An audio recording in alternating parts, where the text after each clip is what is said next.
We are live. All right. Awesome. Thank you so much. I am super excited about today's episode. It is the 100th episode of CityClips Live, and it is an honor and a privilege to have Scott Fenstermaker here today.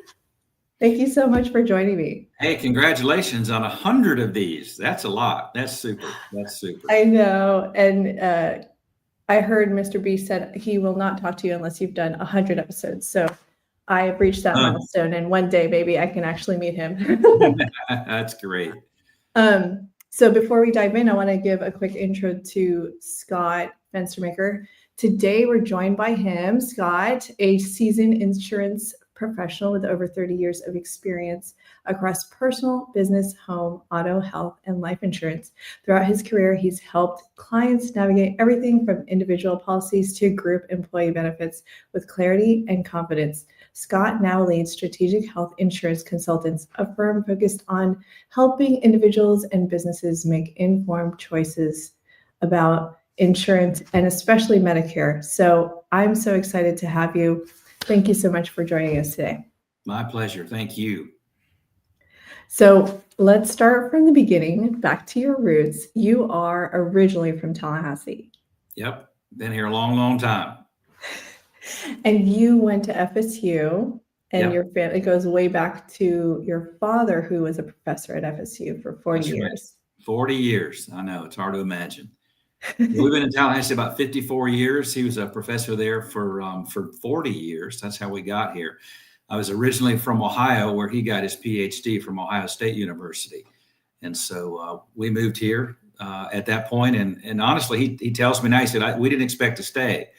But, you know, so often the way they do, you get your PhD and then you have some time at the school and then you go to another school, get some application and you stay there. But we've been here. We stayed here. It's a great place. I know football is big in your family, so he must have been happy about Ohio winning last year. Yeah, that's pretty exciting. What did they say? The $20 million bought the team and they actually won it all. It paid off. The NIL, working for some teams, you have enough money. Well, that's what I heard. That's what's working for Miami this year. Oh, yeah, for sure. It's working well. You're the $4 million quarterback. Oh, wow. Yeah. And a lot of other players, but it is working. They're a very, very good team. Yeah, they are. They are. I think it took $35 million to get to that. Did it really? And FSC's budget is a lot less than that. So, apparently. Yeah. Unfortunately. Yeah. Unfortunately. But yeah, no, thanks again. And I appreciate you. We go way back through our BNI days. We were in the same chapter. I don't know. It was definitely pre-COVID. And we were probably in the same chapter for about 5 years. Big shout out to Big Ben Business Builders. And now you're at another chapter this year. Yep. But yeah, no. BizNet for the last 3 years. And I had been back 2007. I think I joined BizNet for a while. And then we went to the lunch group, and then we took some time off with COVID, and we rejoined in this one again. Cool, and that's a fun group too. Highly recommend BNI for anyone who's starting a business. And so, with your experience with insurance, you found an opportunity with the need for Medicare education. Yeah, right. That's right. So why? Let's go to why you got into insurance in the first place. And starting any business, you probably could have had any type of business, and you found an opportunity in insurance. Like, what made you choose that? Well, I wanted to get into business somehow, some way, and I didn't really know specifically what I wanted to do.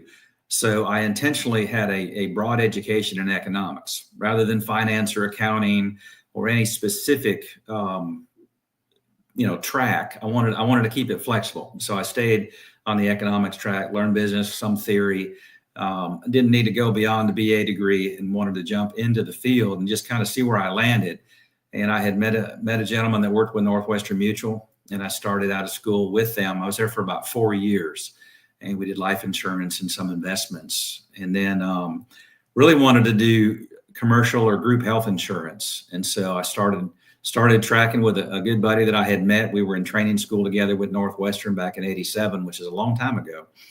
And so we started together. He was in Destin and I was here, but we kept up with each other. And so we each had a group operation were getting off on the ground. And eventually we partnered up. In 97, we partnered up.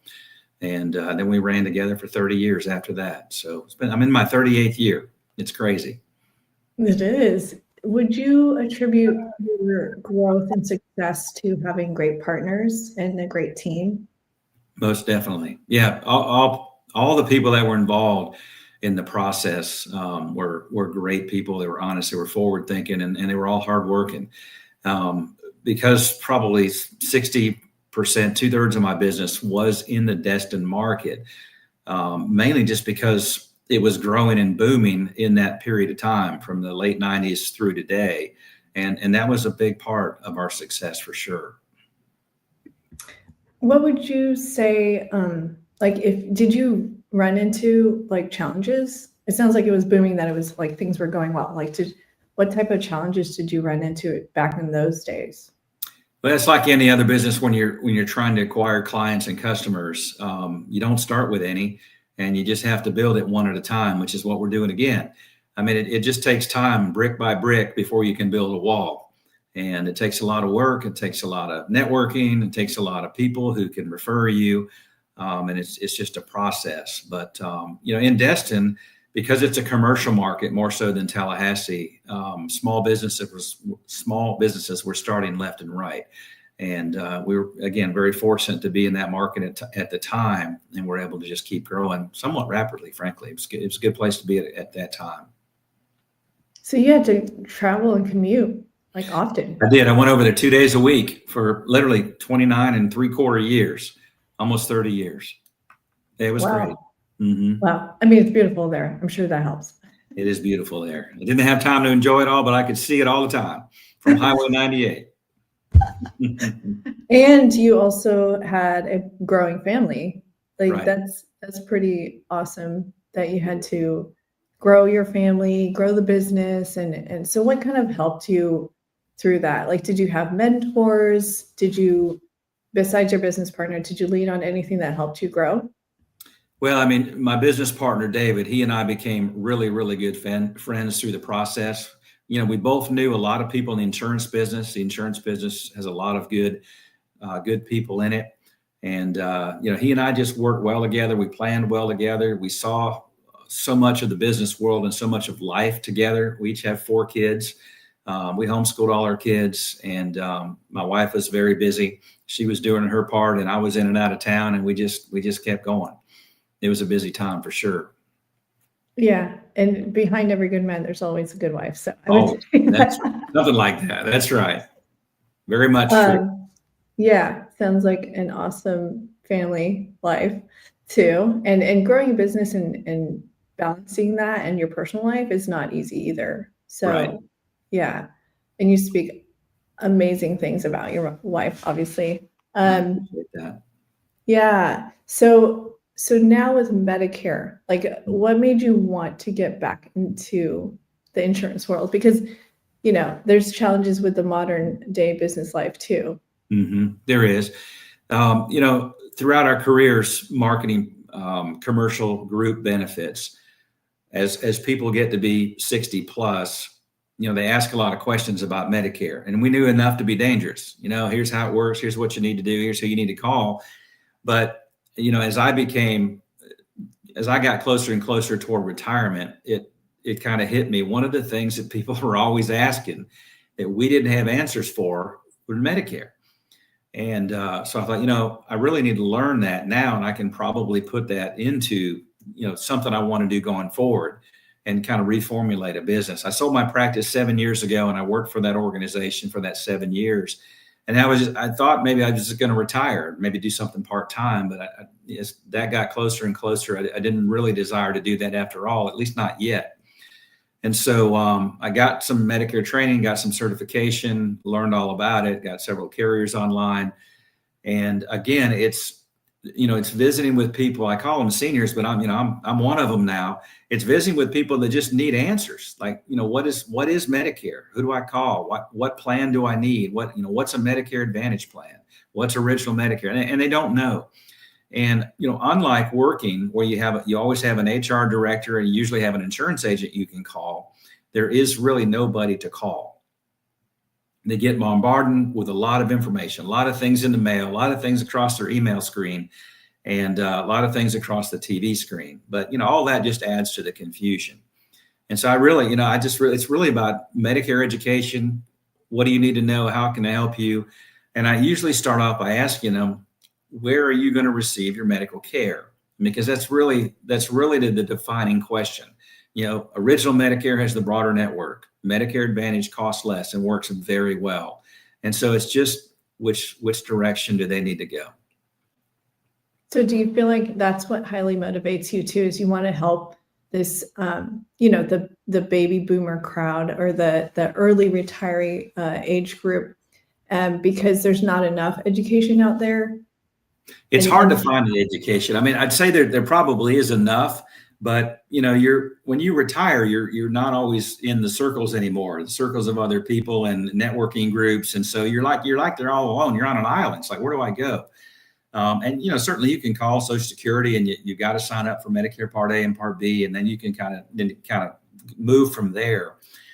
But again, there's a lot of terms that are thrown around out there, a lot of policies, a lot, insurance companies doing a lot of advertising. And so I just think it's more confusing than it is helpful with all of that information out there. It's true. And I mean, even for the younger crowd, like I don't even know where to start. So what are the most common questions that you run into when people are exploring it and getting ready for it? Yeah, I mean, so often they've started to do some research on their own. You can get on Google now. 15, 20 years ago, you couldn't just Google everything. So again, there's a lot of information out there. But once they've got all that information, it's like, what do I do with it? It's hard to break down the specifics. And again, where are you going to get care? If you live here for a while, you can start out with one plan. And if you move closer to your children, for example, might move from Tallahassee to Tampa, you're probably going to need a different plan. And that's what open enrollment's for. That's what special events are for. So you can bob and weave between plans to make sure you always stay in the network where you're living. And we made great timing because open enrollment pretty much starts, is it? I think I remember you said today. Yeah, that's what I told everybody in BNI. I said, do you know what day it is? It's open enrollment. Get ready. And it's through December 7th. Yes. So I remember you're very good about the date. About 7 weeks. And then open enrollment opens again in January for Medicare Advantage plans. So my follow-up question is, what's the difference? Medicare Advantage is an insurance policy more so than it is Medicare. It's an insurance policy that looks a lot like the insurance policy you left at work. That's honestly its greatest advantage. You have all of the Part A, Part B, Part D in one plan, and they call it Part C. So you've got your Part A, you've got your Part B, you got your pharmacy benefit. You don't have to go buy those individually. So you call CHP, you call Blue Cross, you call Humana, you call United Healthcare, and working through a broker and say, hey, this is where I am in the state. What options do I have? What are my plan choices? And I think CMS or the federal government is trying to offload rather some of the original Medicare plans just because it's overwhelming. It's a lot of people right now. And the hope is that insurance companies can do it more efficiently. But the advantage to original Medicare is it still has the largest network. So you can have original Medicare. Yes, you're going to buy Part A, buy Part B, and then you're going to buy the pharmacy benefit, which is Part D, and then you're going to buy a supplement. So now you got all these pieces and parts that work together, and they work together very well. But it's just, again, it's confusing. Like, what does Part D do? What does Part B do? I mean, they don't know because they've not had it. It's different than a PPO or an HMO, whereas the Medicare Advantage is exactly like a PPO or an HMO. Oh. So it's easier. It's way easier for people to migrate from one to the other, going to a Medicare Advantage plan. There's no doubt about it. Okay, that's great. That helps a lot. So do you recommend to anybody, if they're considering, when's a good time to start preparing for that? Is it something you need time for? It depends. A lot of people work past 65. It's like, okay, I'm getting to 65. Is there anything I need to do? And the answer is yes. One is you need to make sure you have Part A It doesn't cost anything, and you need to have it when you're 65. If you're still going to work, say you're a state employee, you're working for a law firm downtown, you're like, hey, I'm 65, I'm going to keep working. That's great. Keep working. Don't worry about it. Some people say, oh, I'm going to miss my open enrollment period at 65. And I say, no, you're not. Not if you're still working full time. Not if you have a qualified plan. All your benefits meet the qualifications and the definitions. Work till you're 68. Decide, okay, I'm going to call it quits. Then you can jump off your employer's plan and retirement, which is an open enrollment, and you can get on Medicare at that point. So then you would get either a Medicare Advantage plan, or you would get Part B and Part D, and then a Medicare supplement. Okay, great. And then usually what have you found in your experience? Do you feel like people just be like, here, Scott, just take it and run with it? But are you noticing that they want to understand the whole thing? They do. Yeah, I was going to say, because they started doing their research, they wanted someone to finish it. All right, now I got all these parts. How do they go together? Tell me what I need to do. Because they're going to have to use it. And so again, if they've had Blue Cross or had CHP at work, when they go to a Medicare Advantage plan with Blue Cross or with CHP, honestly, it's a very easy transition. They go to original Medicare, that's when they need to learn a little bit more, and that's fine. They need to know how it works. And so then they can lock themselves in. And every year they have the option. That's what open enrollment is for. Every year they have the option to make a change. I see a lot of opportunity there because I would imagine, and I'm just based off of my experience, the older crowd, they don't want to deal with a telephone or AI bot. They want a real person. Yeah, they do. They do most of the time. Although ironically, the first two policies I wrote were in Bonifay. I insured the city of Bonifay, and a couple employees knew me, and they were 65 and they were retiring. It's like, hey, what do I do? So I talked to them over the phone and walked them right through it. But yeah, you're right. Great. If I can get with someone and sit down with someone in a coffee shop, I'd rather do it that way. I did that yesterday, and it's just so, it's so casual and so easy. They can ask all the questions they want. There's no pressure. They can take notes, take it all back, make a decision, and we can get together over the phone or back in person again and finish it out. Yeah, and you love that client interaction too, right. And which is great because, like I said, I don't think there's anyone else who's really specializing and focusing on this. So like you're driven and you're excited about doing this. Yeah, for sure. Yeah, I am. There is less competition. That's right. And there's a lot, what is it? 11,200 people turn 65 every day in Florida, every day. Wow. It's amazing. Yeah, I know. Cool. Yep. Yeah. How many are there? I mean, okay. So one of my other questions too, is because you mentioned that even those who are considering early retirement, like, maybe they're in their 60s and they're ready. So is it a similar, like they just need to reach out to you, or how does that work? Yeah. I mean, you have to be 65 to get Medicare unless you've got a serious health problem. But you can get Marketplace individual health insurance. There's another individual health insurance plan I'm looking to offer soon. But yeah, you just got to have a 2-year plan, 3-year plan if you're 62 or 63 to get you to 65 because you can't get it early. Okay. Yeah. Good to know. And I would imagine that most folks are happy with their actual, doctors or whatever it is that they already have. So they want the transition to be easy. So it's good to know that you already know how to handle that. Yeah, it is easy. It really is. Because one of the things, like, that's what's different. I'm noticing, like, sometimes you can't just pick a doctor based off of your own preference. It has to be through the network that your insurance is covering. That's right. So right. So if you're with Blue Cross or CHP, in most cases, I know it is with CHP, your doctors are going to be the same. And that's easy. Hospital's the same. You got the three centers in town. So that's easy. So given that you're now starting this whole, it's obviously in your lane of insurance, but with a brand new brand, are you ready to manage a team again? Because I could see a lot of growth in the next couple of years. When it comes that time, it's hard to know. I mean, the nice thing about computers is you can track people much easier. You can send them letters. Certainly you still use the phone, but honestly, I use the phone a lot less often. It's just computers and then scheduling times. scheduling meeting places. And so most of the time when you're talking, you're doing it face to face.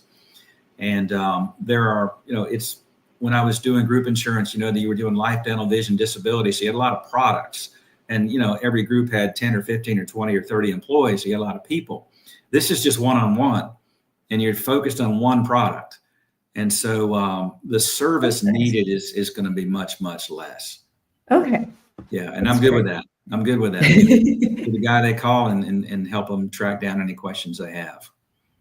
Awesome. And I know you're great on mentoring others and also very entrepreneurial, and over 30 plus years of building a business that was, to me, I would say successful insurance company in town. And a lot of other business owners.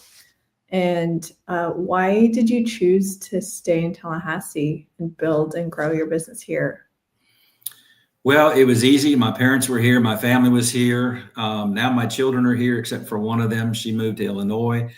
I didn't really want the Miami, Orlando, Atlanta type of busy. I didn't want to sit in the car every day on the way to work. I know it's easier now because so many people are working from home with technology, but there wasn't really anything that required a move, for one thing. Being in business for yourself gives you that flexibility. And so I just able to take advantage of it. Tallahassee's a good town. It's a good town. It is. It is a great town. And I joke that I'm 14 years new to Tallahassee. Yeah. I'm still learning and, meeting new people and everything. And I've always heard this earlier too, that you grow, it grows on you. You eventually fall in love with Tallahassee, and it's basically the case with me. And you're in Tallahassee, so you're like, okay. Absolutely. Yeah. So when I moved here, Gaines was all dirt, and now you have all these big buildings. Are you something else right now? Gaines Street is something else right now to go down and see. There is so much going on down there. Yeah, it's like a little downtown there. It's college town now. Yeah. But it's funny because my daughter used to say, "Oh, I want to get out of Tallahassee," and she finally did, and now she misses Tallahassee. She's like, "I really miss." Listen, I knew a lot of people graduating from Florida State when I did. Were excited about going to the big city, moved to Atlanta, moved to Orlando, moved to Tampa, and they're like, "Oh my God, I don't want to raise a family in this place for anything. Just too busy, just too big." Yeah. You're working to live there, and that's it. And that's why they call them boomerangers, right? The ones. That's right. I like that. They'll be back. That's good. And we still have time, but I want to make sure that you have a good time to end with words of wisdom. What would you say to? Because there's two words things. Of wisdom. Yeah. Don't quit. I was going to quit, and I looked around and I thought, what am I going to do?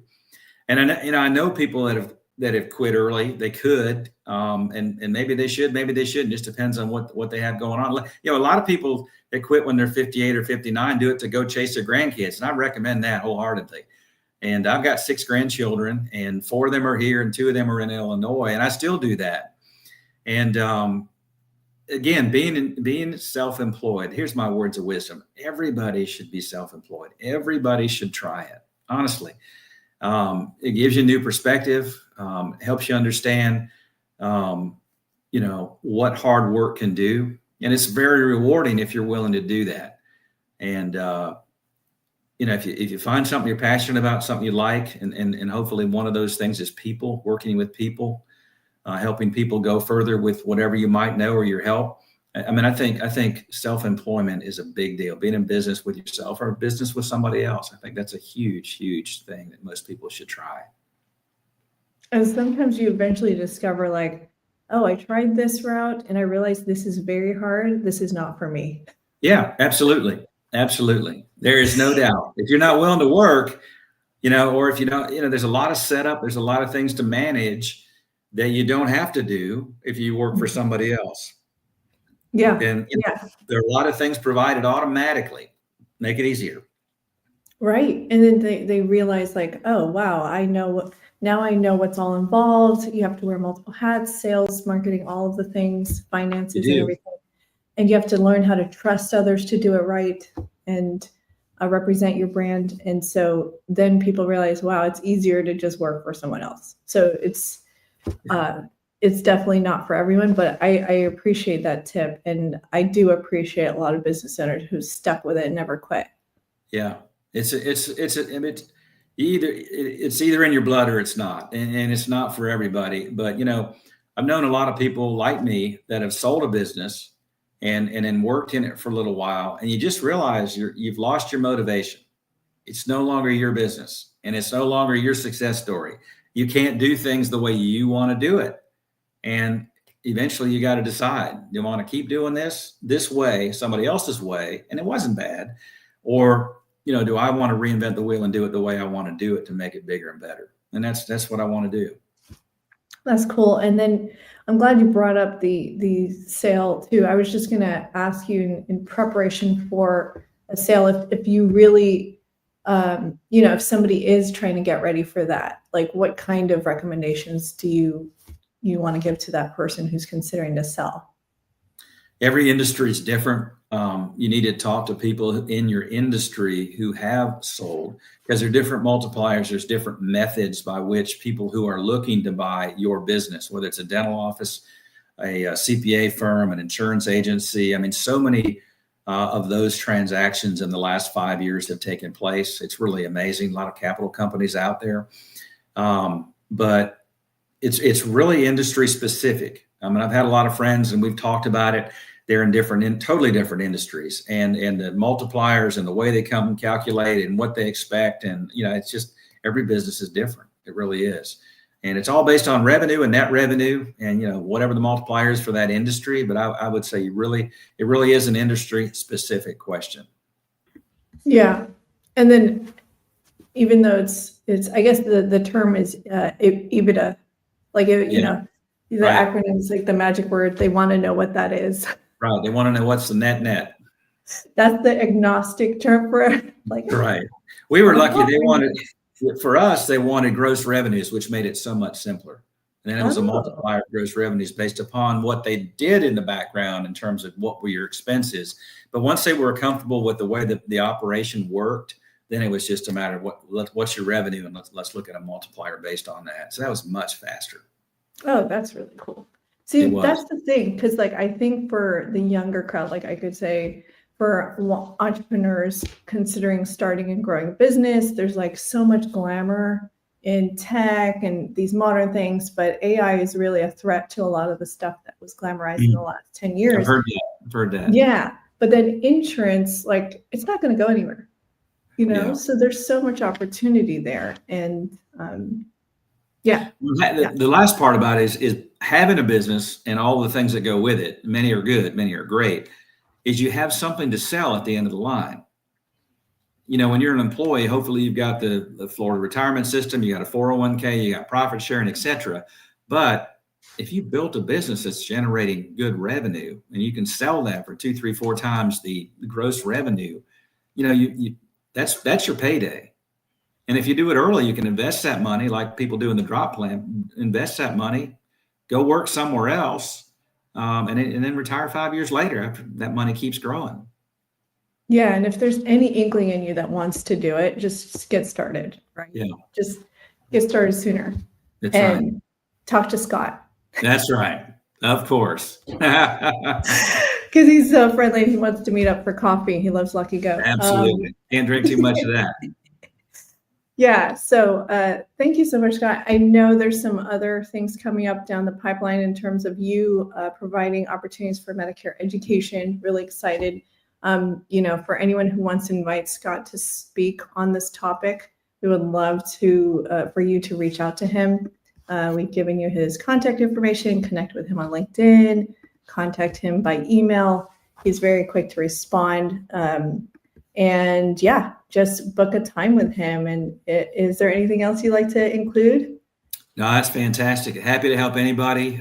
It is based on education, just trying to help people put the round pegs in the round holes, because there are pieces and parts and it doesn't look like they all fit together, but there is a way to make it work. Yeah, I would imagine it's intimidating just like having to get started in Medicare and that whole world. You gotta So learn it. You gotta learn it first. That's right. contact Scott, who already learned most of it, so you don't have to That's and right. take forever to find all that information. So thank you so much, Scott, for being on the show. Sure. Thank you. All right, hang on. I'll see you on the other side. Okay. Bye, guys.